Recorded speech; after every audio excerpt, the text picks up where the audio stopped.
as a conductor? For that we have to go to the army. And I joined the army in 1917 because I didn't want to be a conscript. I went a little earlier. Underage? And I was in the 1st Reserve Garrison Battalion of the Suffolks. I even remember my number, 52537. I don't know why. And we found after a bit there were quite a lot of good players there dotted about. So we decided to form, and our colonel was a very bad violinist but very enthusiastic. And he encouraged it, only said you mustn't expect any time off for this. It was called it the Voluntary Orchestra. The rate was fun. We were stationed at a mud island at the mouth of the Thames, the Isle of Grain. It was a terrible place, nothing to do. And so we had really quite a good orchestra. I remember the oboe player was an old Indian Army regular, a drunken old Irishman, but the most enchanting person you've ever met. And he christened me Bob O'Reilly. When I got my degree in Dublin, the Chancellor said, you don't know that he's really an Irishman. His name is Bob O'Reilly, not Barbirolli. And so we had this orchestra. We had a lot of fun.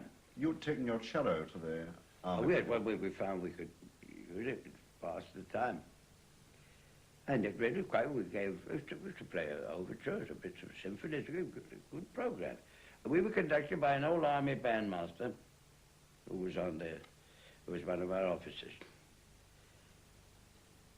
One day, and we used to rehearse during the week and give a concert in the Naffy, in the canteen, on Saturday night. On Saturday morning, just before the afternoon rehearsal, he was taken ill. And I talked to these boys, these pals of mine, about this, wanted to be a conductor. So they said, what about John, to conduct tonight? And when the summons came, I was on fatigue duty in the officers' mess scrubbing the floor.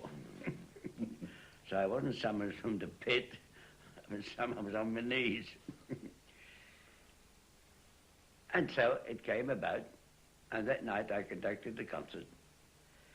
And it will appear later, I have more than a strong belief that conductors are born and not made. And I conducted that night technically as I do today. I never had a stick in my hand. And the first piece I conducted was that charming suite of Coleridge Taylor, the Petite Suite de Concert. And so that actually my first experience of conducting, but when he heard I conducted and had been a great success, he recovered remarkably quickly from his illness, this officer of ours. You said, Sir John, that conductors are born, not made.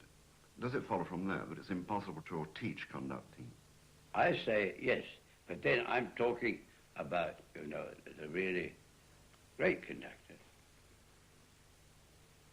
You see, you've got it, this is a long subject which I can't go into now, but you've got two sides of conducting. You have the physical act of conducting, which is the one that has the effect on the orchestra, and then, of course, there is the musical side.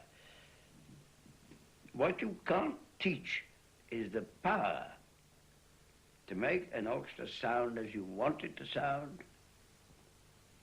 and reflect all your thoughts upon the music. So, there are people who think that if they go to John Barbirolli is capable of turning them into copies of himself. Are you often approached by people who think that? Yes, time and time again. And from all over the world. Now, but I won't do it because it's dishonest. Because, see, they don't want to learn score reading from me or balance. They think I can teach them to do the things that Furtwängler could do, Tommy Beecham, Richter, others. And that is absolutely... You see, when I boasted I conduct the same when I started as I did now, I'm talking about now technically. I'm not really boasting because there's nothing to do with me. The good Lord, or whoever the thing is, put it into my arms. You see, once I've learnt the music mentally, the translation into physical terms for the orchestra is absolutely unconscious. And then you have to make entirely different gestures for different players. You get very sensitive people that I only look at those. Otherwise, you have some of you pull it out of, and some of you just let it emerge.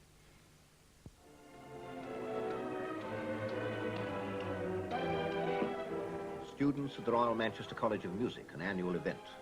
They're working on the last movement of Tchaikovsky's Fourth Symphony. Don't hurry it and keep always, try all, hit it together. It's not at all bad. Once again. 3, 4.